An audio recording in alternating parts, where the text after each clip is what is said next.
وعلى أهل بيته الطيبين الطاهرين المعصومين المظلومين الذين أذهب الله عنهم الرجس وطهرهم تطهيرا.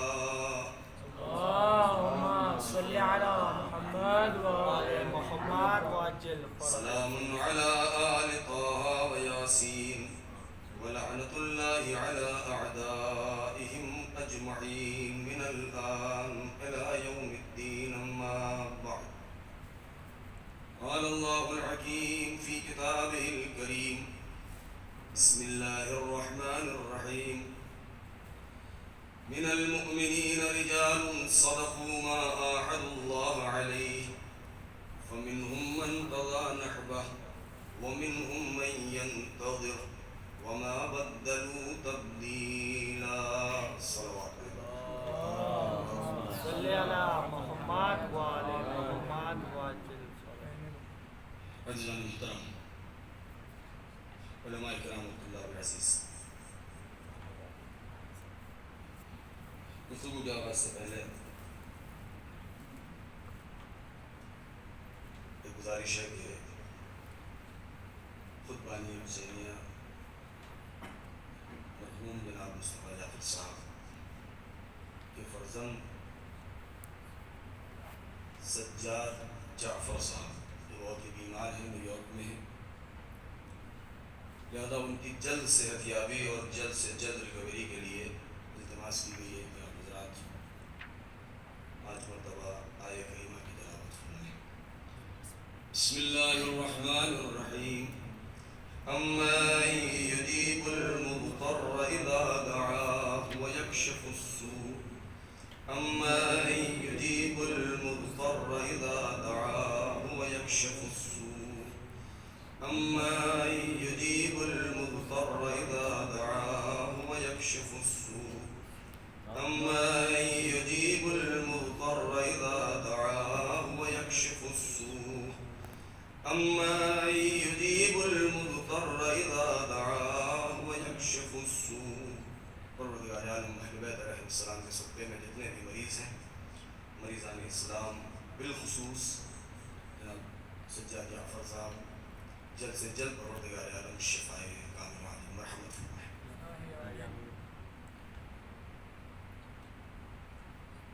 سورہ احزاب کی یہ آیت جس کے ذیل میں چند رات سے یہ سلسلہ شروع ہوا، جس کے آج چوتھے مرحلے پر اپنے موضوع کو مد نظر رکھتے ہوئے جو باتیں عرض کرنی ہیں. من المؤمنین رجال صدقوا ما عاهدوا اللہ علیہ. مؤمنین میں کچھ مرد میدان ایسے بھی ہیں کہ انہوں نے خدا سے کیے ہوئے عہد و پیمان اور وعدے کو سچ کر دکھایا. فمنہم من قضى نحبہ. ان میں کچھ افراد ایسے ہیں، کچھ مرد مومن مرد میدان ایسے ہیں، کچھ جیالے ایسے بھی ہیں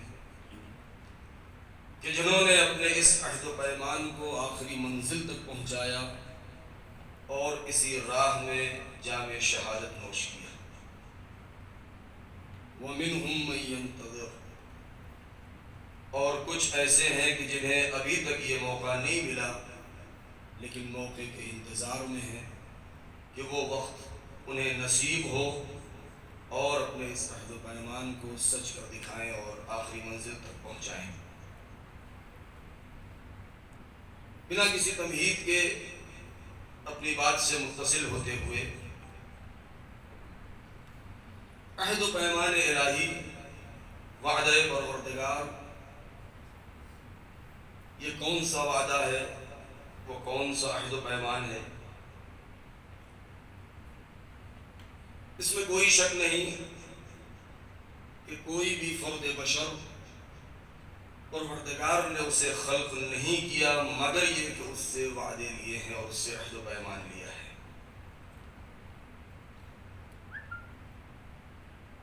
اس صفحہ ہستی پر ایک ایسی مخلوق کہ پروردگار نے جس کے سر پر تاج شرافت رکھ دیا ہے، جسے طے کرے کرامت میں ڈھال دیا ہے، جسے سروری اور سرداری کا حق دیا ہے، اتنی طاقت اس انسان کو دی ہے کہ یہ انسان کائنات کے ذرے ذرے کا سر اپنے آگے جھکا سکے۔ خدا نے اس کو اسی لیے یہ صلاحیت دی ہے کہ کائنات کو یہ اپنے سامنے جھکا سکے، تاکہ خدا اس کا سر اپنے سامنے جھکا سکے۔ اور یہی وجہ ہے کہ انسان کو اشرف مخلوقات بنایا، ملائکہ کی خلقت بھی کی، اجنہ کو بھی پیدا کیا، انسان کو بھی پیدا کیا، آرائش کائنات مکمل ہوئی، ہوا، فضا، دریا، سمندر، چمنستان، گلستان۔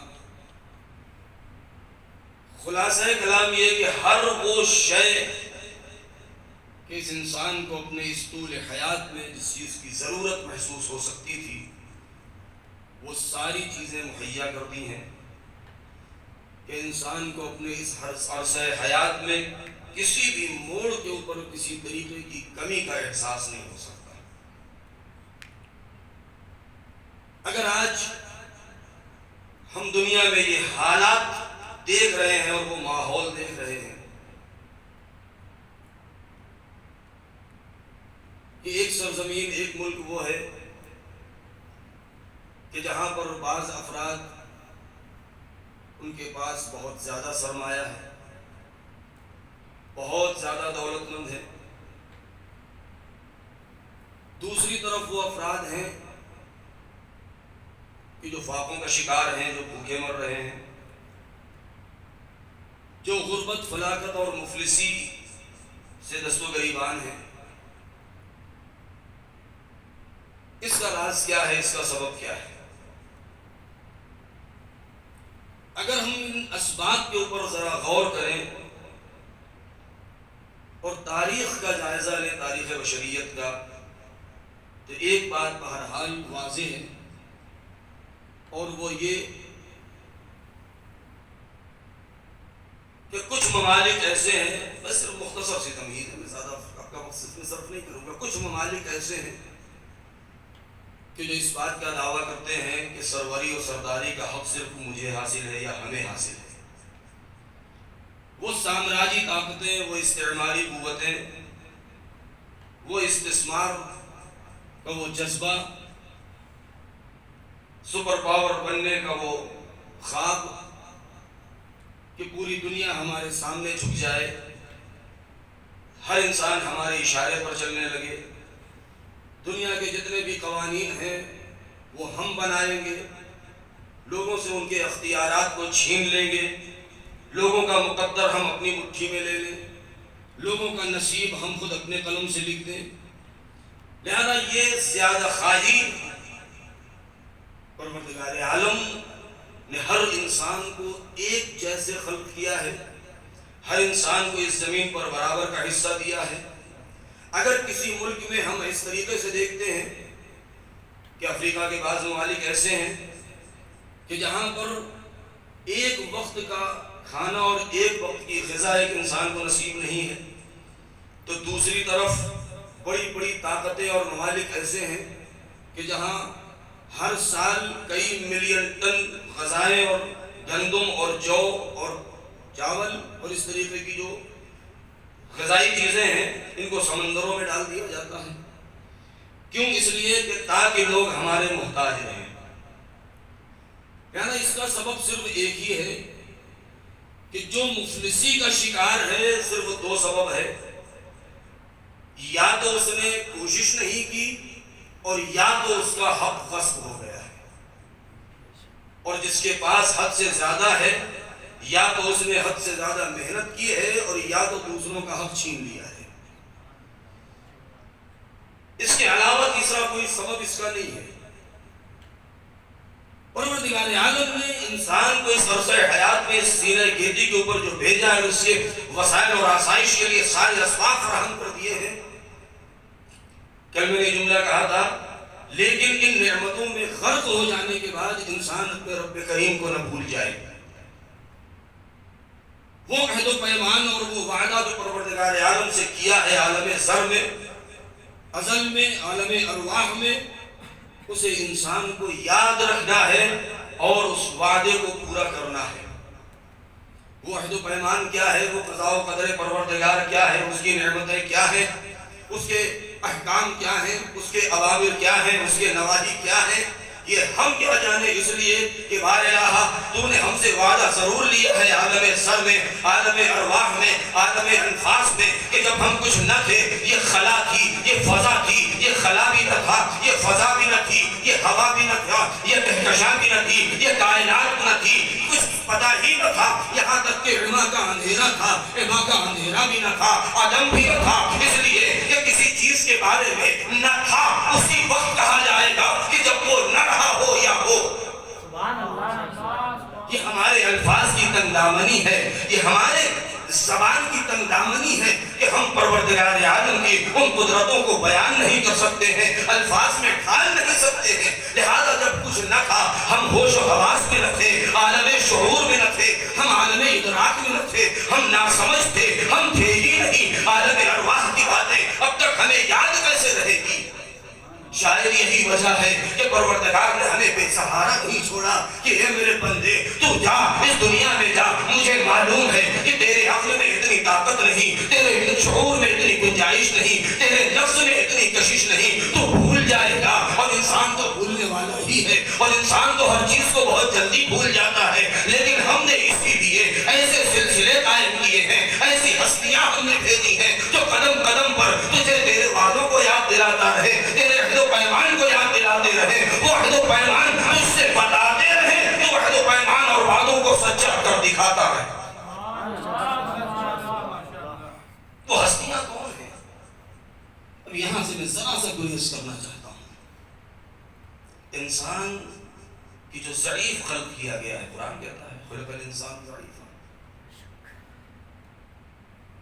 یہ انسان جو ضعیف ہے، جو اپنے کو سب سے زیادہ طاقتور سمجھتا ہے، یہ طاقت کس کی دی ہوئی ہے؟ لقد کرمنا بنی آدم وحملناهم في البر والبحر ورزقناهم من الطيبات وفضلناهم على كثير ممن خلقنا تفضيلا. کہ ہم نے انسان کے سر پر تاج شرافت رکھا ہے، ہم نے اس کو سروری اور سرداری کا حق دیا ہے، ہم نے اس کے اندر اتنی صلاحیتیں عطا کی ہیں کہ یہ سمندروں کی گہرائیوں میں اور فضاؤں کی بلندیوں تک پہنچ سکے. ہم نے اسے پاک و پاکیزہ رزق عطا کیا ہے، اور ہم نے اسے وَفَضَّلْنَاهُمْ عَلَىٰ كَثِيرٍ مِّمَّنْ خَلَقْنَا تَفْضِيلًا، اور ہم نے اسے بہت ساری مخلوقات کے اوپر فضیلت دی ہے. بہت اہم نقطہ ہے میرے دوستو. یہ انسان سمجھتا یہ ہے ہر انسان اپنے مقام پر، ہم اپنے مقام پر، آپ اپنے مقام پر، دنیا کے جتنے انسان ہیں وہ اپنے مقام پر. اس آیت کی تلاوت کرنے کے بعد شاید اس غرور میں مبتلا ہو جائیں کہ ہمیں تو سروری کا حق ہے، ہمیں تو سرداری کا حق ہے، ہم تو سب سے اونچے ہیں، ہمارا گریبان سب سے بڑا ہے، ہماری گردن سب سے موٹی ہے، ہمارا قد سب سے بڑا ہے، ہماری زبان سب سے لمبی ہے، ہماری بینائی سب سے زیادہ ہے، ہماری سماعت سب سے زیادہ قوی ہے، علم کے میدان میں سب سے بڑے شخصوار ہم ہی ہیں. نہیں، انسان غرور میں مبتلا نہ ہو. ہر انسان جب پڑھے اس آیت کو تو اگلا جملہ ضرور پڑھ دے، اور وہ یہ ہے کہ وَفَضَّلْنَاهُمْ عَلَىٰ كَثِيرٍ مِّمَّنْ خَلَقْنَا تَفْضِيلًا. اتنا یاد رکھ کہ تو سروری اور سرداری کا حقدار ضرور ہے، مگر اتنا یاد رکھ کہ کچھ بندے ہمارے ایسے بھی ہیں کہ جو تجھ سے بھی زیادہ بافضیلت ہیں. وَفَضَّلْنَاهُمْ عَلَىٰ كَثِيرٍ مِّمَّنْ خَلَقْنَا، یعنی بہت سارے پر ہم نے فضیلت دی ہے، مگر کچھ ایسے ہیں کہ جن کو تیرے اوپر فضیلت حاصل ہے. کلی نہیں کہا، یہ نہیں کہا وَفَضَّلْنَاهُمْ تَفْضِيلًا، نہیں، عَلَىٰ كَثِيرٍ، بہت سی مخلوقات کے اوپر. اس کا مطلب یہ ہے کہ کچھ مخلوقات ایسی بھی ہیں پروردگار عالم کی کہ جو دائرۂ مخلوقات میں بھی آتی ہیں اور عام مخلوقات سے بلند و بالا بھی ہیں. سبحان اللہ سبحان اللہ. بس یہ انسان اے میرے پروردگار ہمیں کیا پتا کہ وہ عہد و پیمان کیا ہے، ہمیں کیا پتا کہ وہ وعدہ کیا ہے کہ اس کا عالم سر میں ہم نے وعدہ کیا کیوں؟ اس لیے کہ نہ ہمارا نفس تھا نہ ہماری روح تھی، ہماری روح بھی تھی تو ہمارے کالبد خاکی میں نہ تھی، ہم ہوش و حواس میں نہیں تھے، ہم کچھ جانتے نہیں تھے. ہمیں کیا معلوم تیرے اوامر کیا ہیں، تیرے نواہی کیا ہیں، جب ہم کچھ جانتے ہی نہیں. نہ ہم مانگنے کا طریقہ آتا ہے ہمیں، نہ عطا کرنے کا طریقہ آتا ہے، نہ ہم نے سخاوت آتی ہے، نہ ہمیں فیاضی آتی تھی. لہذا ایسی شخصیتوں کا اور ایسے رابط کا درمیان میں ہونا ضروری ہے کہ جو اس بندے خاکی کو اس رب جلیل سے متصل کر دے. بہت توجہ، جو اس رب جلیل سے متصل کر دے اس عبد ذلیل کو. کیوں؟ اس لیے کہ ہم محدود ہیں، ہم محصور ہیں، ہم تقاضائے بشری میں گھرے ہوئے ہیں. تقاضائے بشری سے ہم باہر نہیں ہیں، اور جب تقاضائے بشری میں گھرے ہیں تو تقاضائے بشری کا دائرہ بہت وسیع ہے. اگر اس پر گفتگو کی جائے تو بہت وقت درکار ہے کہ تقاضائے بشری کیا ہے. بھائی تقاضائے بشری میں نسیان بھی ہے، بھول بھی ہے، چوک بھی ہے، دھوکہ بھی ہے، فریب بھی ہے. چوٹ لگ جائے تو درد بھی ہوتا ہے، بھوک بھی لگ جاتی ہے، پیاس بھی لگ جاتی ہے. جسمانی تقاضے ہیں، روحی تقاضے ہیں، یہ سب تقاضائے بشری ہیں انسان کے لیے. تو جب انسان اتنا محدود ہے، اتنا محصور ہے تقاضائے بشری میں کہ اپنے ماورا کسی چیز کو سمجھ نہیں سکتا، اور وہ اتنا محدود انسان ہے کہ بارگاہ اہلیت تک جا نہیں سکتا کہ وہاں تک جا کے، اور یہ کیوں؟ اس لیے کہ اس کے قدم اگر زمین سے اٹھنے کے بھی علم کے زور کی بنا پر تو فضاؤں میں چلا جائے گا، خلاؤں میں چلا جائے گا، ستاروں کو قریب سے دیکھ لے گا، چاند سورج کا کی پیمائش کر لے گا، لیکن ملک و ملکوت تک نہیں پہنچ سکتا ہے. ایک جملہ کہنے کو دل چاہتا ہے، جو ناسوت کی مصیبتوں میں گرفتار ہو اسے ملک و ملکوت کی خبر نہیں ہوتی. جو ملک و ملکوت کو نہیں جانتا وہ ملک و جبروت کو کیا جانے گا. جو جبروت کو نہیں پہچان سکتا وہ ملک لاہوت کی کیا خبر رکھے گا.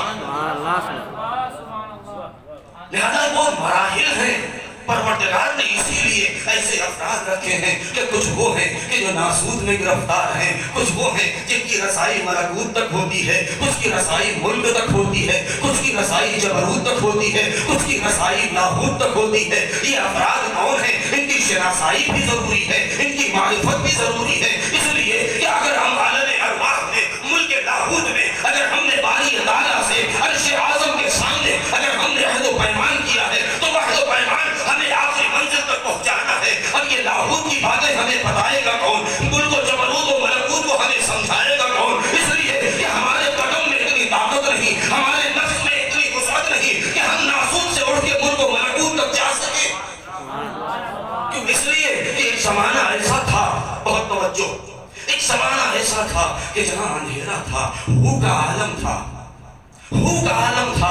نہیں میرے دوستو، یہ افسانے والے ہو کا عالم نہیں، حقیقت میں ہو کا عالم تھا. سوائے ہو کے کچھ نہ تھا، اگر تھا تو پھر وہ ہو تھا، ہو تھا. اور یہی وجہ ہے کہ هو اللہ ملک القدوس العزیز الجبار. یہی وجہ ہے کہ جب صاحبان عرفان مقام عرفان سیر و سلوک میں قدم رکھتے ہیں تو سارے اذکار کو کرتے ہیں، مگر جب ہو کے ذکر میں پہنچتے ہیں، ہو اللہ کے ذکر میں پہنچتے ہیں تو وہاں پر قدم ڈگمگا جاتے ہیں. اس لیے کہ وہ ساحت قدسی ہے، وہ ساحت عرش الہی ہے، وہ ساحت لوح ہے، وہ ساحت قلم ہے، وہ ساحت سماوات ہے، وہ ساحت لاہوت ہے. وہاں تک انسان کی رسائی نہیں ہو سکتی. جب وہاں تک رسائی نہیں ہو سکتی، ہم نے لوح محفوظ کو پڑھا نہیں، ہم نے عرش و کرسی کو دیکھا نہیں ہے کہ کرسی ہے کیا چیز، عرش ہے کیا چیز، قلم چلتا کس کے اشارے پر ہے، صفحہ ہستی نام کس چیز کا ہے، کہ طاس عالم کہتے کسے ہیں. جب ہم نے کچھ دیکھا ہی نہیں تو ضرورت اس بات کی ہے کہ درمیان میں کچھ ہستیاں ایسی بھی ہوں، کچھ قوتیں ایسی بھی ہوں، کچھ انفاس قدسیہ ایسے بھی ہوں، کچھ نفوس متبرکہ ایسے بھی ہوں کہ جن کا ایک سرا زمین پر ہو تو دوسرا سرا آسمان پر ہو. جن کا ایک سرا زمین پر ہو تو دوسرا سرا آسمان پر ہو، اس لیے کہ ہم وہاں تک جا نہیں سکتے، وہ لامکان یہاں آ نہیں سکتا، اس لیے کہ لامحدود ہے، ابدی ہے، ازلی ہے، حقا قدیم ہے، اور وہ کسی چیز میں حلول نہیں کر سکتا، کسی چیز میں سما نہیں سکتا ہے۔ لہذا ضرورت اس بات کی ہے کہ درمیان میں ایسی شخصیتیں ہوں کہ جن کے اندر دو پہلو پائے جاتے ہوں، ایک طرف جنبہ بشری اور تقاضائے بشری میں کھرے بھی ہوں، اور دوسری طرف تقاضائے بشری سے باطل بھی ہوں، جن کا ایک ہاتھ آسمان پر ہو تو دوسرا ہاتھ زمین پر ہو، ایک قدم عرش اعظم پر ہو تو دوسرا قدم زمین کے اوپر ہو، ایک طرف خالق سے مل رہا ہو تو دوسری طرف مخلوق سے مل رہا ہو، ایک طرف رب سے مل رہا ہے تو دوسری طرف معبود سے مل رہا ہے۔ یہی وہ ہستیاں ایسی ہیں کہ جب ہم نے تاریخ میں دیکھا، جب ہم نے حدیث اور روایات کی روشنی میں دیکھا، جب ہم نے تفسیر میں دیکھا، جب ہم نے کردار کی روشنی میں دیکھا، تو ایسی ہستیاں ہمیں نظر آئیں کہ جن کا عجیب عالم ہے کہ تقاضائے بشری میں کھرے ہوئے رہتے ہوئے پیکر بشری میں جب بعنوان انسان، بعنوان مخلوق اپنا مظاہرہ کیا ہے، اپنے کو پہچنوایا ہے، تو انداز عجیب ہے، عالم عجیب ہے۔ سر سجدہ خالق میں رکھتے ہیں، آواز دیتے ہیں، الہی انا عبدک الضعیف الذلیل الحقیر المسکین، پروردگار میں تیرا ذلیل بندہ ہوں، میں تیرا مسکین بندہ ہوں، میں تیرا ناچار بندہ ہوں، میں تیرا مجبور بندہ ہوں، میں تیرا ذلیل بندہ ہوں۔ لیکن یہی انسان کہ جو پیکر انسانی میں ہے کہ پروردگار نے جب فشار دیا ہے اور اس نور کو پیکر بشر میں ڈھال دیا تو سر سجدہ خالق میں رکھ کے اپنے عزت و انکساری اور تواضع کا اظہار کر رہا ہے۔ لیکن یہی انسان جو ابھی کہہ رہا تھا، اے میرے بندے میں ذلیل ہوں، میں رسوا ہوں، میں نادار ہوں، میں ناچار ہوں، میں کمزور ہوں، میں ذلیل ہوں، یہی انسان جب ایک مرتبہ ناسوت سے آگے نکلتا ہے، ملک و ملکوت تک پہنچتا ہے، خلافت الہیہ کا مظاہرہ کرتا ہے، تو اب نہیں کہتا کہ میں کمزور ہوں، میں ذلیل ہوں، اب آواز دیتا ہے بنا فتح اللہ و بنا یختم بنا ینزل السماء و ینزل الغیث۔ تم جانتے کیا ہو ہماری حیثیت کیا ہے؟ ہم تو ہے کہ افتتاح کائنات ہماری اجازت پر ہے اور اختتام کائنات بھی ہمارے اشارے پر ہے۔ ہماری اجازت وہ ہے جس کے اشارے پر بارش کے قطرات گرتے ہیں، جس کے زور سے آسمان پھیلا ہوا ہے۔ سبحان اللہ، سبحان اللہ، صلوات پڑھیں محمد و آل محمد۔ اللہم صلی علی نعرہ حیدری، نعرہ صلوات، اللہم صلی علی محمد۔ سبحان اللہ، سبحان اللہ۔ ایسی ہستیاں جب ہوں تب عالم بشریت اور عالم کائنات اس کے اوپر فخر کرے، نہیں خالق کائنات فخر کرے۔ جب ایسی ہستیاں پیدا ہوئیں تب پروردگار نے کہا فتبارک اللہ احسن الخالقین۔ یہ انسان ہے، بس اصلی مقصد پر میں آنا چاہتا ہوں۔ زیارت جامعہ کبیرہ، بڑے بڑے اہل عرفان علماء مراجع بہت تاکید کی ہے اس سلسلے میں۔ اگر ہم زیارت جامعہ کبیرہ کا مطالعہ کریں، صرف عنوان زیارت نہیں، اس کے اندر جو مفاہیم پائے جاتے ہیں، میں پھر وہ جملہ کہہ لوں کہ بہت سنبھل کے میدان عرفان میں انسان قدم رکھے، کیونکہ جو چیزیں بیان کی گئی ہیں خود معصوم نے 10ویں امام سے روایت 10ویں امام نے بیان کیا ہے زیارت جامعہ کبیرہ کہ جب کسی صحابی نے کہا کہ مولا میں آپ کے دربار میں حاضر ہوں، آپ کے اجداد کی قبر پر جاؤں زیارت کرنے کے لیے، تو ہمیں معلوم نہیں ہے کہ آپ کی حقیقت اور حیثیت کیا، ہم کیسے آپ کو سلام کریں۔ تو اس وقت امام نے کہا کہ جب ہم میں سے کسی کی قبر پر جانا یا کسی کے پاس جاؤ تو اس انداز سے سلام السلام علیکم یا اہل بیت النبوہ و معدن الرسالہ، اور اس کے بعد ایسے الفاظ ہیں کہ جس میں خاص طور سے یہ کہا گیا، اور وعدہ یعنی خود زائر جو پڑھتا ہے زیارت کو کہتا ہے کہ ہم اس بات کا یقین رکھتے ہیں کہ ہماری بازگشت بھی آپ ہی کی طرف ہونے والی ہے۔ یہ وہ مراحل ہیں کہ جن کو بیان کرنا بہت سخت ہے. ہم جیسا انسان بے وضاحت اس کے اوپر کیا روشنی ڈالے گا؟ یہی وجہ ہے. بہت قریب میں جلدی اپنے اس مقصد سے قریب ہونا چاہتا ہوں. کچھ وہ ہیں کہ جنہوں نے رہبری کا دعویٰ کیا، رہنمائی کا، رہبر ہونے کا، ہادی ہونے کا. کچھ لوگوں نے یہ دعویٰ کیا نہیں کہ وہ منزل ہیں. ایسے ایک جملہ کہہ کے آگے بڑھ جاؤں گا. اہل بیت کی شان کو اگر پہچاننا ہے تو اس زیارت کے آئینے میں اسی سے پہچان لیں کہ اہل بیت راہ بھی ہیں، راہنما بھی ہیں، منزل بھی ہیں. راہ بھی ہیں، رہنما بھی ہیں، منزل بھی ہیں. اگر ہم نے راہ سمجھ کے اس راہ پر چل دیے تب بھی نجات، رہبر سمجھ کے ان کے ساتھ چل دیے تب بھی نجات، منزل سمجھ کے در سیدہ پہ جھک گئے تب بھی نجات. صلوات پڑھیں پر محمد و آل.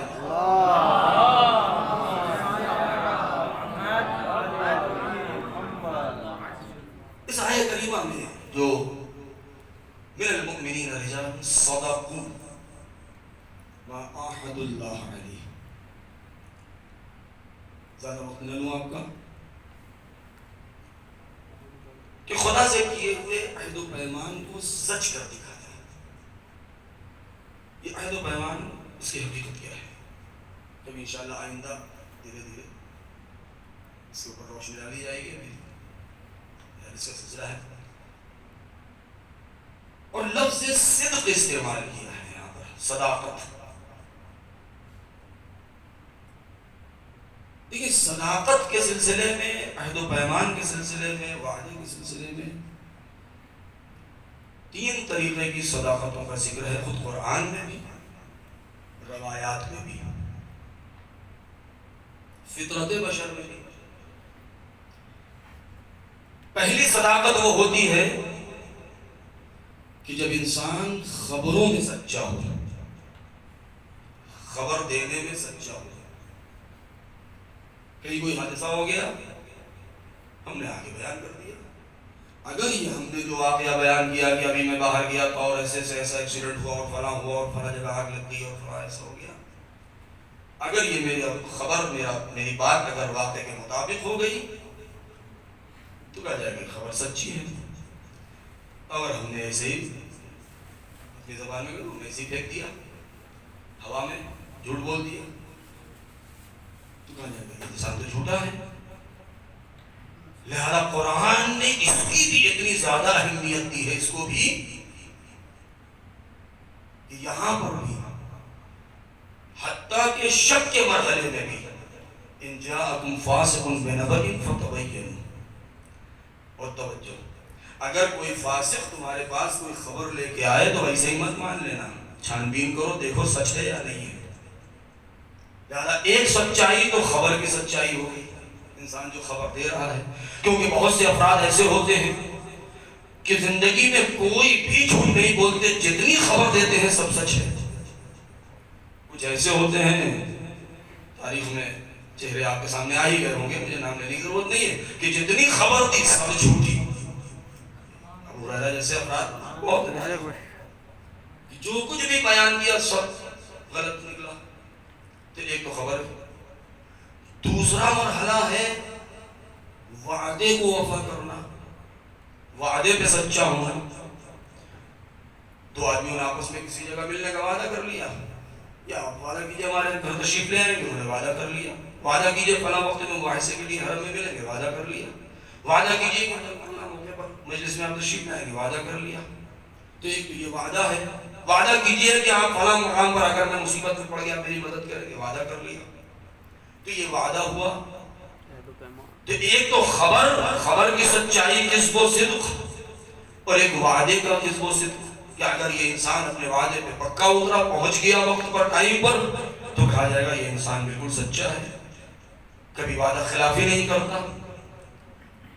اور اگر وعدہ کر کے اور مکر جائے اور نہ وقت پہ پہنچے، کہا جائے گا بہت جھوٹا انسان ہے، وعدہ خلاف ہے، وعدہ خلافی کر دیا اس نے.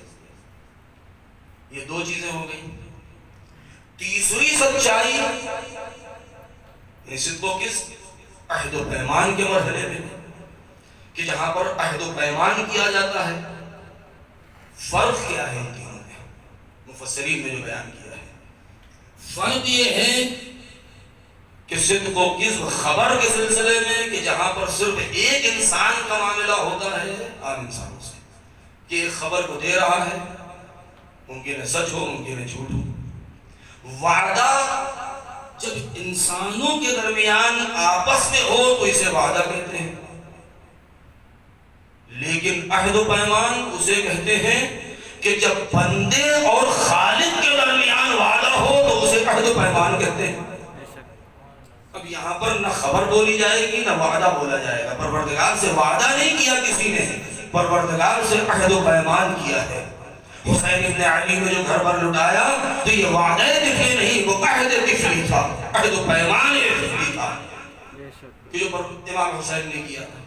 لہذا یہ تین مرحلے ہو گئے اور بہت توجہ چاہوں گا یہاں پر. اب اگر ان تین مرحلوں میں سے چاہے خبر کا مرحلہ ہو، چاہے وعدے کا مرحلہ ہو، چاہے عہد و پیمان کا مرحلہ ہو، اگر ان تین مرحلوں میں سے انسان کسی ایک مرحلے میں بھی جھوٹا ثابت ہو گیا تو اس کا اعتبار اٹھ جائے گا، اس کی شخصیت مجروح ہو جائے گی، وہ قابل اعتبار نہ رہے گا، قابل بھروسہ نہ رہے گا، معاشرے میں بدنام ہو جائے گا. یہ کہہ دیا جائے گا کہ یہ انسان تو ہمیشہ جھوٹ بولتا ہے، اس نے تو کوئی خبر کبھی سچ سنائی ہی نہیں ہے. وہ فاسقین کے دائرے میں چلا جائے گا. لوگ اسے بزرگار کہیں گے، لوگ اسے گنہگار کہیں گے، لوگ اسے دھوکے باز کہیں گے، لوگ اسے مکار کہیں گے. یہ خبروں کے سلسلے میں. لیکن اگر کسی نے وعدہ توڑ دیا، وعدہ بول دے کر کے، تو بھی یہی کہا جائے گا کہ اس انسان کا کیا بھروسہ، اس نے تو ہمیشہ وعدہ کر کے اور وعدہ خلافی کی ہے، کبھی وقت پر آیا ہی نہیں، ہمیں مہمانی پر دعوت دیا، خود گھر میں تالا بند کر کے چلا گیا. یا ہم ان سے وعدہ کیا تھا کہ آپ ہمارے یہاں آئیے گا، میں پہنچا اور مجھے ملا نہیں. لہٰذا وہ کہیں وقت پر آتا نہیں ہے، لہٰذا وعدہ خلاف ہے. عہد و پیمان بھی اگر اسی طریقے سے ہے کہ انسان نے عہد و پیمان اپنے پروردگار سے کیا ہے، لیکن بندوں کو دھوکہ دے سکتا ہے، خدا کو دھوکہ نہیں دے سکتا. نماز کو کھا جائے، روزے کو کھو جائے، احکام الہی کی پرواہ نہ کرے اور سامنے ظاہری اعتبار سے بہت بڑا مومن بنتا رہے، چاہے جتنی بڑی داڑھی رکھ لے، چاہے جتنا اونچا پجامہ پہن لے، چاہے جتنا لمبا کرتا پہن لے، چاہے روشے جڑ سے مڑوا دے، اس میں کوئی فرق پڑنے والا نہیں ہے. یہ انسان کا ایمان اس کے قلب سے تعلق ہے، انسان کے ایمان کا اس کے ظاہر سے تعلق نہیں ہے. بے شک بے شک سبحان اللہ. لہذا اگر ان تین مرحلوں میں کسی ایک مرحلے میں بھی انسان جھوٹا نکل گیا تو اسے سچا نہیں کہا جائے گا. بس میں آخری منزل پہ پہنچ چکا ہوں. اسے سچا نہیں کہا جائے گا، وہ ہمیشہ جھوٹا کہا جائے گا. لیکن ان تینوں مرحلوں میں سب سے آسان چیز جو ہے وہ خبر ہے. سب سے آسان چیز، باہر ایک چیز دیکھا، اس کی خبر ہم نے آپ کو دے دی. ہمارے دوست کے یہاں کوئی پروگرام ہوا، اس کی خبر ہم نے آپ کو دے دی. لیکن اس میں بھی بہادری ضروری ہے، شجاعت ضروری ہے. اس لیے کہ اگر کہیں ہماری بات جھوٹی نکل گئی تو پھر ہم بچ نہیں پائیں گے. لیکن ان تینوں میں سب سے آسان جو ہے یہ ہے. اور دوسرا مرحلہ جو وفا کا ہے، وعدے کو پورا کرنا، یہ اس سے زیادہ سخت ہے. وعدے کو پورا کرنا یہ اس سے زیادہ سخت ہے. اور تیسرا مرحلہ سب سے زیادہ سخت ہے کہ وہ عالم زر میں، عالم ارواح میں جو ہم نے پروردگار سے وعدہ کیا ہے، ہم اس کے اوپر گامزن رہیں. لہذا ان تینوں مرحلوں میں کم سے کم ایک چیز تو ضروری ہے کہ انسان کے اندر شجاعت بھی ہو، غیرت بھی ہو، ہمت بھی ہو، حمیت بھی ہو. یہ ساری چیزیں جب پائی جائیں گی تب انسان مرد کہا جائے گا. جب انسان مرد ہو جائے، ساتھ ساتھ مومن بھی ہو، تب مرد مومن کہا جائے گا. اور جب میدان سے کبھی اس کے قدم اکھڑے نہیں تب مرد میدان بھی کہا جائے گا. اب جو انسان کبھی سچ بولتا ہو، کبھی جھوٹ بولتا ہو، کبھی شک میں مبتلا ہو، زندگی میں کبھی یقین آیا ہی نہ ہو، تو وہ سچا کیسے ہو سکتا ہے؟ جو میدان سے ہمیشہ بھاگتا رہا ہو، وہ وعدے کا پکا کیسے ہو سکتا ہے؟ وہ مرد کیسے ہو سکتا ہے؟ اسے مرد میدان کہا ہی نہیں جا سکتا. لہذا جب ان دو مرحلوں میں وہ انسان ناکام رہا تو تیسرے مرحلے کا کیا اعتبار؟ بہت توجہ. تیسرے مرحلے کا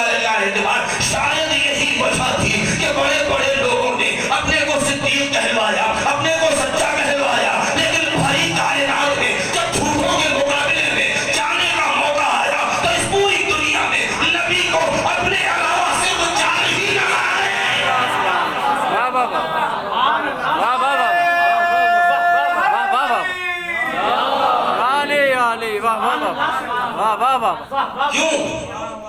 نبی جا رہے ہیں، بہت توجہ، جو اصل نقطہ میں عرض کرنا چاہ رہا ہوں، نبی جا رہے ہیں کس کے مقابلے میں؟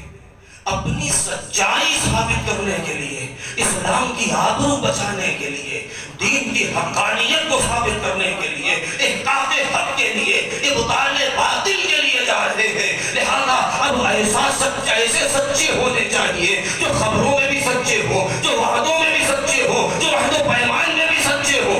سبحان اللہ سبحان اللہ۔ اگر یہ شرط نہ ہوتی، بہت توجہ، اگر یہ شرط نہ ہوتی کہ خبروں میں جھوٹا نہ ہو، اگر یہ بات سچ نہ ہوتی، یہ شرط نہ ہوتی کہ وعدوں کے لیے بھی پکا ہو، عہد و پیمان میں بھی پورا کھرا اترے، تو پھر ایسے موقع پر انفسنا میں بڑی گنجائش تھی، ابناءنا میں بڑی گنجائش تھی، نساءنا میں بڑی گنجائش تھی، بہت ساری اٹھ کے آ جاتی کہ ہم بھی چلیں گے، بہت سے مرد آ جاتے کہ ہم بھی سچے ہیں، بہت سے بچے بھی آ جاتے کہ ہم بھی سچے ہیں، سچوں کی اولاد ہیں۔ لیکن نبی نے جب پرکھا ہے، جب آزمائش کی ہے، تو اس پوری کائنات میں سوائے اپنے علاوہ، سوائے چار کے سچا کوئی نظر نہ آیا۔ کیوں؟ اس لیے کہ جب تینوں مرحلوں میں انسان سچا ہوگا تب اسے حق ہے کہ جھوٹوں پر لعنت کر سکے۔ سبحان اللہ سبحان اللہ۔ صلوات پڑھیں اور محمد و آل محمد۔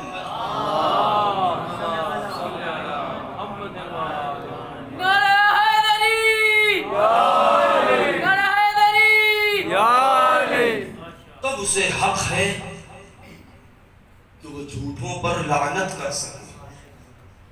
کیوں؟ اس لیے کہ مد مقابل یہی جواب دیا تھا، ہم ایسے صادقین دیکھ رہے ہیں، ہم ایسے سچے دیکھ رہے ہیں، ایسے لوگ دیکھ رہے ہیں، ایسے چہرے کہ اگر یہ کہہ دیں تو پہاڑ اپنی جگہ چھوڑ دیں۔ اب یہ آخری جملہ دیکھیے، ہم اپنے روزمرہ کی مثال بھی دیکھ سکتے ہیں زندگی میں۔ خبر ہمیشہ اس چیز کو کہا جاتا ہے کہ جو واقعہ ہو چکا ہو، جو واقعہ ہو چکا ہو اسے کہتے ہیں خبر،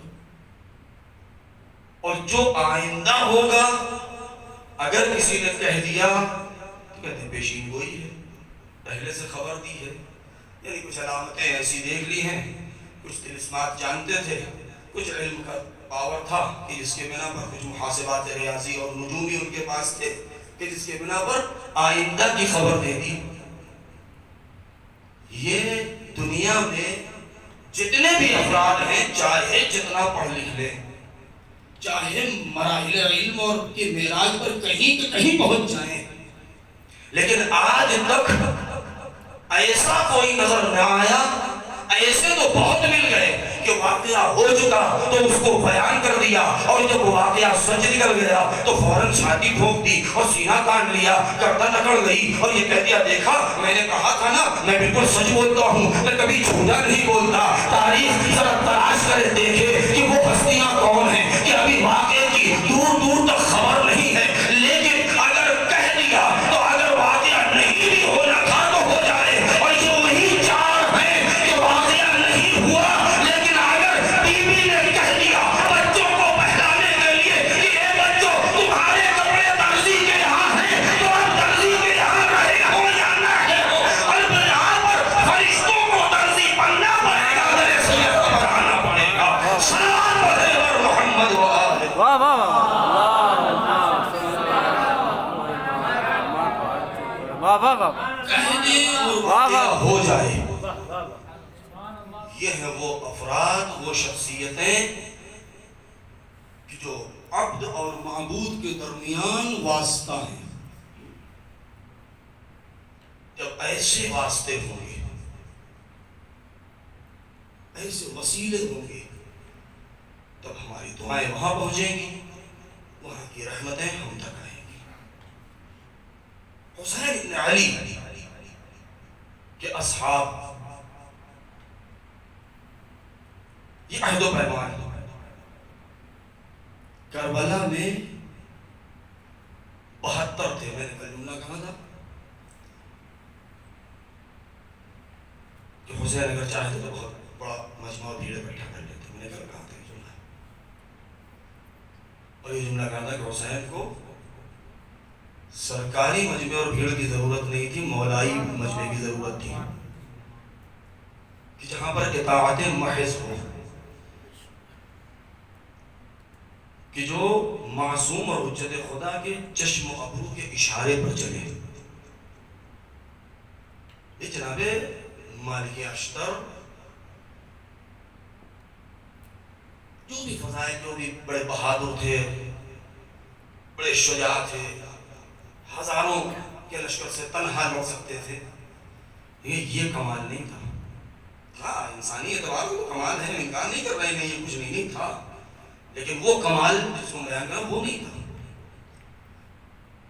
ان کا کمال سب سے بڑا کیا ہے کہ حجت خدا, ولی اللہ, وصی پیغمبر, امام معصوم یہ کہہ دے کہ مالک میرے لیے ویسے تھے جیسے میں رسول کے لیے تھا. مالک اشتر کی اصلی فضیلت یہ ہے, مالک اشتر کی اصلی فضیلت یہ ہے کہ علی یہ کہہ دے کہ مالک میرے لیے ویسے تھے جیسے میں رسول کے لیے تھا. بے شک. کہ جہاں پر اطاعت محض ہے, کربلا والوں نے جو عہد و پیمان کر لیا, تو اس عہد و پیمان کا اثر دیکھیں کہ چراغ گل ہے, حسین کہہ رہے ہیں چلے جاؤ, مگر کوئی ایک اپنی جگہ سے ہل نہیں رہا ہے, کوئی اٹھا نہیں. اور صرف یہی نہیں بلکہ ساتھ میں یہ بھی کہ میرے مولا ایک بار کا مرنا جینا کیا, اگر بارہا ہمیں قتل کیا جائے اور اس کے بعد زندہ کیا جائے تو بھی ہم آپ کے اوپر جان دینے کے لیے تیار ہیں. اسے کہتے ہیں عہد و پیمان, اسے کہتے ہیں وعدہ نبھانا. تھوڑا سا ایک جملہ صرف, جو میں نے کل جملہ کہا تھا, پرسوں میں نے جملہ کہا تھا کہ 30,000 کے مقابلے میں حسین چاہے تو 30 لاکھ اکٹھا کر لیتے,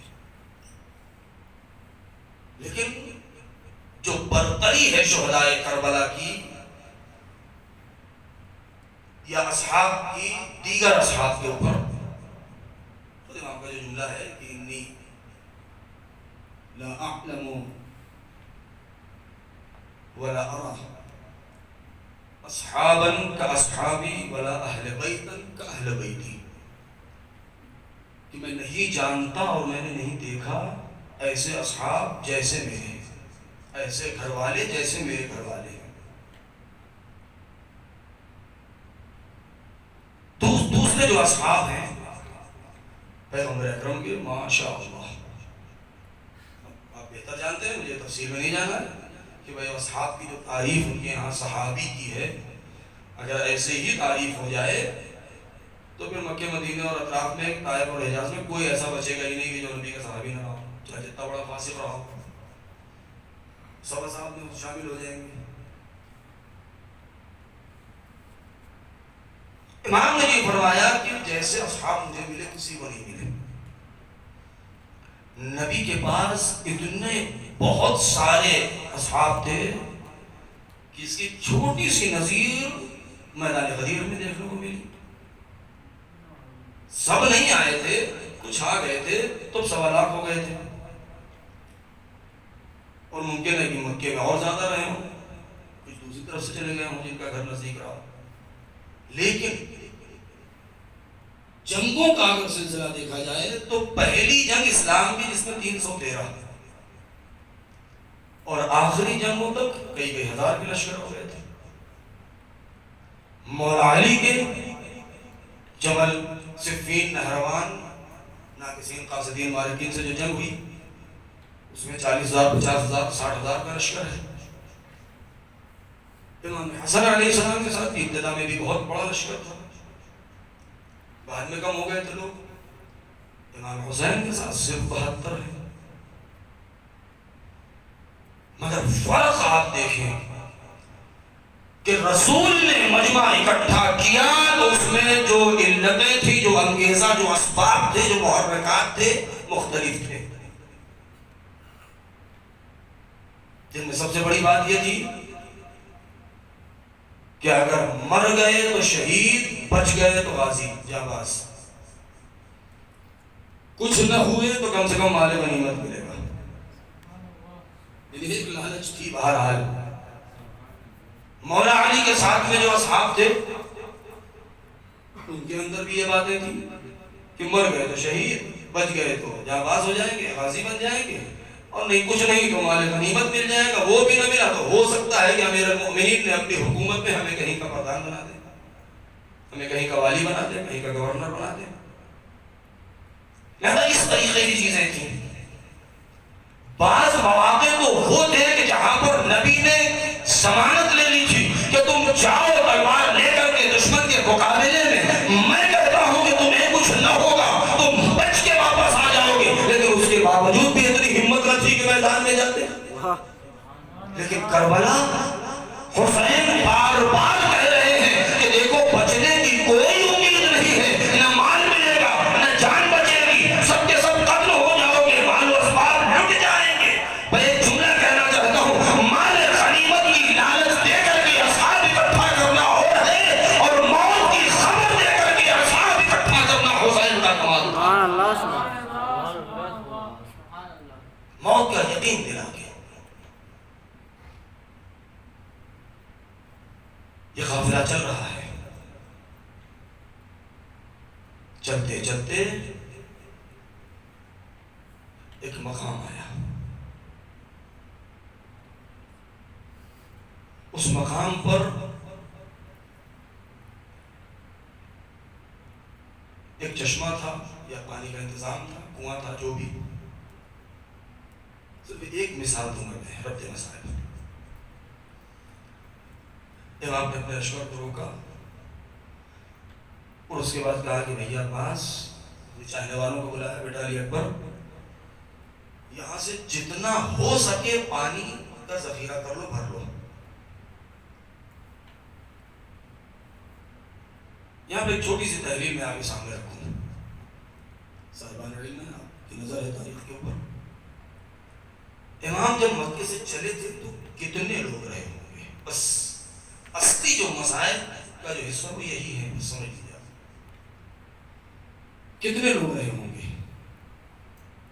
میں وہب تو بعد میں آ کے ملے تھے، زہیر تو بعد میں آ کے مل گئے تھے، حبیب تو بعد میں پہنچے تھے، مسلم بن نوسجہ تو بعد میں آئے تھے، اور بھی افراد تھے کہ جو بعد میں آ کے ملے تھے۔ ایک محرم کو، 2 محرم کو پہنچ گئے تھے کربلا۔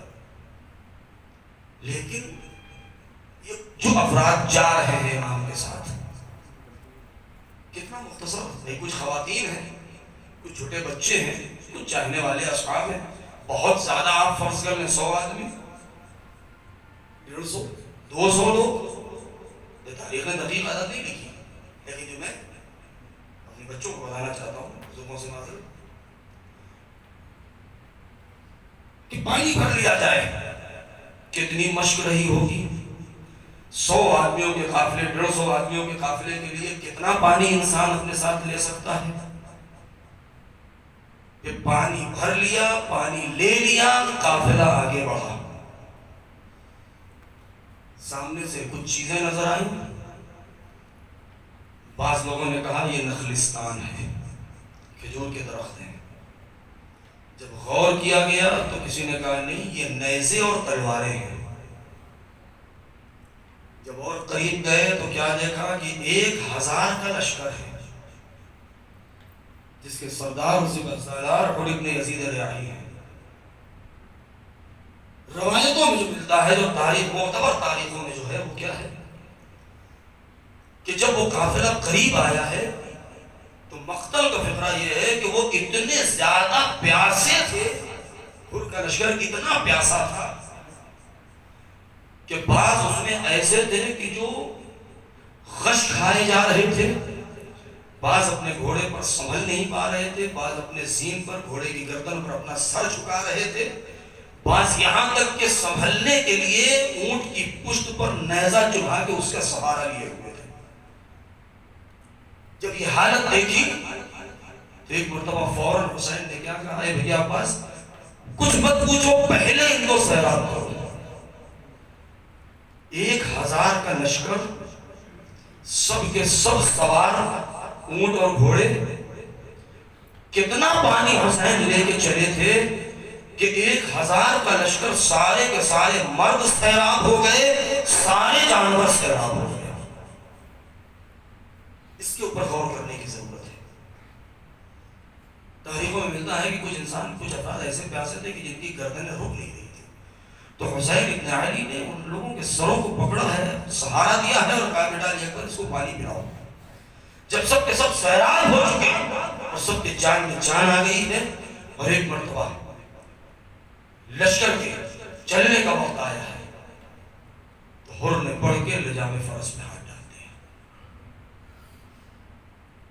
جیسے ہی اس نے امام کی رہوار کی لگام پکڑی ہے، کہا نا میں مامور ہوں، مجھے حکم دیا گیا ہے کہ میں آپ کو اس راستے پر لے جاؤں جہاں کے لیے مجھ سے کہا گیا ہے. امام نے کہا میرا راستہ چھوڑ دے، مجھے کوفے جانے دے. کہا نہیں. تو جیسے ہی لجام فرس پہ ہاتھ ڈالا، امام نے ایک جملہ کہا، سکولت کا ام کا یا حر، اے حر تیری ماں تیرے ماتوں میں بیٹھے. عرب کے کلچر میں ماں کے حوالے سے کوئی بات کہہ دینا بہت برا مانا جاتا تھا. جیسے ہی یہ بات کہی، 1000 کا لشکر کا سردار حر، بہادر شجاع انسان تھا، ایک مرتبہ غیرت اس کی جوش میں آئی، مگر سر کو جھکا دیا. کہا آپ نے بہت بڑی بات مجھے کہہ دی ہے، مگر کوئی اور ہوتا تو میں اس سے سخت جواب دیتا، مگر میں کیا کروں کہ آپ کی ماں فاطمہ.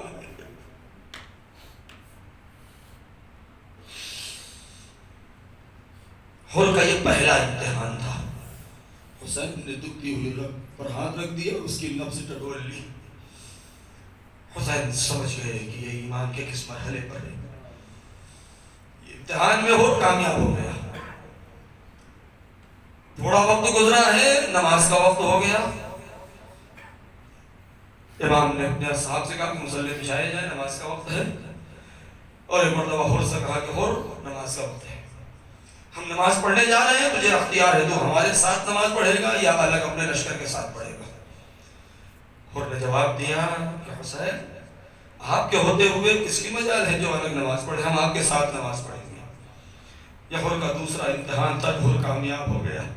عباس نے تلوار کھینچ لی، حسین نے روک دیا، اس لیے کہ جانتے تھے میں نے اس دن کی مجلس نے ایک جملہ کہا تھا کہ حر کی منقبت اور حر کے فضائل کو اگر سمجھنا ہے اور حر کی قدر و قیمت کو سمجھنا ہے تو حسین کی نگاہ سے سمجھا جائے. اگر چاہتے عباس کو اجازت دے دیتے تو حر کا گلا کما ہو جاتا، اس کے سر و تن میں جدائی ہو جاتی، حر کا خاتمہ ہو جاتا. مگر حر کے اندر وہ کون سا نور ایمان تھا، حر کے اندر وہ کون سا جوہر پوشیدہ تھا جس کی بنا پر حسین نے انتظار کیا. کب تک انتظار کیا؟ جب حسین نے 3 دن تک اپنے بچوں کی پیاس کو برداشت کیا ہے، تب لشکر حسینی کو حر ملا ہے. تب لشکر حسینی کو ایک حر ملا ہے. لہذا جب حر نے یہ کہا کہ نہیں میں آپ کے ساتھ نماز پڑھوں گا، تو حر دوسرے مرحلے میں بھی کامیاب ہو گیا.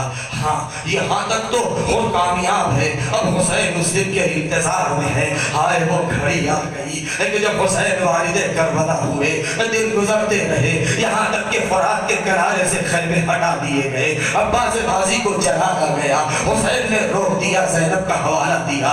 عباس نے کھچی ہوئی تلوار کو نیام میں رکھ لیا ہے، سر کو جھکا دیا جیسا آقا کا حکم ہو. ارے شہزادی جس بات پر راضی ہو، خیمے کو دور نصب کر دیا گیا. 7 محرم سے صدائے آتش بلند ہونے لگی. ہائے پیاس، بچے بلکنے لگے، اصغر پیاسا ہو گیا، سکینہ تڑپنے لگی، امام باقر مچلنے لگے، بیویاں ہائے پیاس کہنے لگی. ہائے مائیں پیاسی ہیں، اپنے بچوں کو بہلائے تو کیسے بہلائے. شاید یہی وجہ ہے کہ بعض علماء یہاں پر آ کے ملتے ہیں اور لوگنے کے بعد چند نقطے لگا دیتے ہیں کہ ہائے جو رباب اتنی پیاسی ہو، جس کا دودھ خشک ہو چکا ہو، وہ اپنے اصغر کو کیسے بہلاتی نہیں ہوگی. ہائے بچے اتنے پیاسے تھے، یہاں تک کہ شب عاشور آ گئی، یہاں تک کہ شب عاشور آ چکی ہے. ادھر حر ہے جو اپنے خیمے میں ہے، ادھر نقارے نغمۂ جنگ بجایا جا رہا ہے، ادھر شمشیر پر سیکل کی جا رہی ہے، ادھر تیر کو ترکش میں بھرا جا رہا ہے، ایک طرف کمانیں کڑکائی جا رہی ہیں، ایک طرف تسبیح و تحلیل کی آوازیں آ رہی ہیں. ہائے سبوح القدوس رب الملائکۃ والروح. حسین مقتل کا جائزہ لے رہے ہیں، نافع حسین کے پیچھے پیچھے چل رہے ہیں. ارے خیال حسینی سے ہم ہمہ بلند ہو رہا ہے. ایک طرف صرف دو ہی تین آوازیں، یا تو ہائے پیاس کی آواز تھی، یا تو سبحان اللہ والحمدللہ کی آواز تھی، اور ایک طرف نکارے جنگ کی آواز تھی، ایک طرف شمشیریں کھڑک رہی تھی، کمانیں کڑک رہی تھی. کہ ایسے ماحول میں کسی نے دیکھا کہ وہ اپنے خیمے سے نکلا ہے، کبھی خیمے میں کبھی خیمے سے باہر ٹہل رہا ہے. اور کے بھائی نے پوچھا کہ ماجرا کیا ہے. اس نے ایک مرتبہ کہا ذرا اس شور طبل سے الگ آؤ جہاں ڈھول بجائے جا رہے تھے. ایک گوشے میں لے جا کے کہا ذرا غور سے سنو تو کچھ سن رہے ہو. اب جو اس نے سنا تو سنا العطش العطش. کہا ارے یہ تو پیاسے ہیں، پانی تو ہم ہی نے بند کیا ہے، اسی لیے تو بند کیا ہے تاکہ یہ کمزور ہو جائیں، تاکہ ہم جنگ جیت لیں. اور نے کہا نہیں، ارے یہ آواز ہم سے برداشت نہیں، میں اپنے کو جنت و جہنم کے درمیان دیکھ رہا ہوں، میں اس آوازوں کو سن نہیں رہا، میں سن نہیں سکتا. کہا کیا ارادہ ہے؟ کہا میں جا رہا ہوں حسین کی طرف. اپنے بیٹے کو لیا، اپنے غلام کو لیا. کہا بابا خیر تو ہے. کہا چلو حسین سے معافی مانگنے کا وقت ہے، چلو حق کی جانب جانے کا وقت ہے. ارے جب ہو چلا ہے تو کچھ دور پہنچنے کے بعد ایک مقام پر ٹھہر کے اپنے بیٹے سے کہا اے میرے لال مجھے حسین سے بڑی شرمندگی محسوس ہو رہی. اے میرے لال میں کیسے سیدہ کے لال کا سامنا کروں گا؟ تو میرے ہاتھوں کو باندھ دو، میرے آنکھ پر پٹی باندھ دو، شاید ساتھی کوثر کا لال مجھے معاف کر دے. ارے اس عالم میں بیٹے اور غلام کے ساتھ ہو چلے ہیں، ادھر ہو چلے ادھر خیام حسینی کے نزدیک پہنچے. ادھر حسین اپنی کرسی سے اٹھ کے کھڑے ہو گئے. اے عباس ادھر آؤ، اے بیٹا اکبر، اے قاسم و اولا محمد، ارے استقبال کے لیے آگے بڑھو، میرا مہمان آ رہا ہے. آئے حسن نے جب یہ منظر دیکھا آپ تو بندھے تھے، آنکھوں سے آنسو جاری ہو گئے. حسین کے قدموں پر گرا دیا. اے مولا میں بہت بڑا گناہگار ہوں، میں آپ کو لرزِ عادہ میں گھیر کر کے لایا ہوں، کیا میری خطا معاف ہو سکتی ہے؟ حسین نے کیا کہا؟ اے ہو جا، میں نے معاف کیا، میرے خدا نے معاف کیا. آئے ہو کو جو تمنا ملا ہے وہ کیا ہے؟ ادھر صبح عاشور نمودار ہوئی مقادل کے اعتبار سے. اور نے اپنے کمر کا پٹکا باندھا، اپنے بیٹے کو بلایا، آراستہ کیا، آراستہ کرنے کے بعد گھوڑے پر سوار کیا. کہا جاؤ آقا سے اجازت لو. ان کے بیٹے نے آقا سے اجازت لی. اب جو میدان کارزار میں گیا تو حملے پہ حملہ کرنا شروع کر دیا. یہاں تک کہ جب ہو گیا بیٹا جس کا نام علی تھا، روایتوں میں علی ملتا ہے، جب ایک مرتبہ گھوڑے سے گرا کے کھانوں پر جب آواز پہنچی تو برداشت نہ ہو سکا، کمر کس کے دوڑنا چاہا، لیکن حسین نے کندھے پہ ہاتھ رکھ دیا. ارے کہاں جانے کا ارادہ ہے؟ کہا مولا ارے جوان بیٹے کی آواز کی ہے. کہا ہو ارے جوان کے سہانے بوڑھا باپ نہیں جاتا. عجب نہیں اور کے لفظ نے آواز اے مولا. ارے اس وقت کیا ہوگا جب اکبر پکارے گا؟ ارے گرنے پڑتے اکبر کی بھاری. اجرکم علی اللہ. حسین حر کے بیٹے کی میت کو لے کر کے آئے. اب حر نے رخصت چاہی، امام نے رخصت کر دیا. آئے حسین کے آنکھوں میں آنسو آ گئے. مقتل کہتا ہے کہ جب حسین کے چہرے پر آثار شکستگی نمودار ہوئے ہیں، ان میں سے ایک موقع وہی تھا کہ جب حر جا رہا تھا. ارے حر مقتل میں پہنچے اور پہنچنے کے بعد ارے جنگ کیا. جنگ کرنے کے بعد جب گھوڑے سے گرے، ارے حسین دوڑے، حر کے سر کو اپنے جانوں پر رکھا، ارے رومال سیدہ بے شادی پر باندھا. میں کہوں گا ارے تجھے حسین کا زانو مل گیا، لیکن اثر عاشور ارے حسین آغوش سیدہ ہوگی، زبے پر سوکھا خنجر ہوگا، بہن دل زینبیہ سے دیکھ رہی ہوگی. اور میں سر ساتھ تو کھڑا دیکھ رہا ہے، میرا ماجا آیا سبھا ہو رہا ہے. وَسَيَعْلَمُ الَّذِينَ ظَلَمُوا أَيَّ مُنْقَلَبٍ يَنْقَلِبُونَ. أَلَا لَعْنَةُ اللَّهِ عَلَى الْقَوْمِ الظَّالِمِينَ. الہی بحق الزہرا وابیہا وبعلہا وبنیہا والسرد المستودع فیہا. پروردگار ہمارے اس مختصر سے عزا کو قبول فرما. اللہ ہمیں مولا کا حقیقی عزادار بنا دے. ہمیں علم و عمل کی توفیق مرحمت فرما. پروردگار ہمارے والدین اور سارے مومنین اور مرحومین کے گناہوں کو بخش دے. جو دنیا سے گزر چکے ان کی مغفرت فرما. جو بیمار ہیں ان کو شفائے کامل و عاجل مرحمت فرما. جو بے اولاد ان کو صاحب اولاد فرما. روضات مقدسہ کی حفاظت فرما. یہ وبا جو دنیا میں پھیلی ہے اس سے سارے مومنین کو اپنے حفظ و امان میں رکھ. پروردگار ہماری فرش عزا کو آباد رکھ. ہمارے امام کے ظہور میں تعجیل فرما. ہمیں ان کے جانثاروں میں شمار فرما. ماتم حسین یا حسین یا حسین.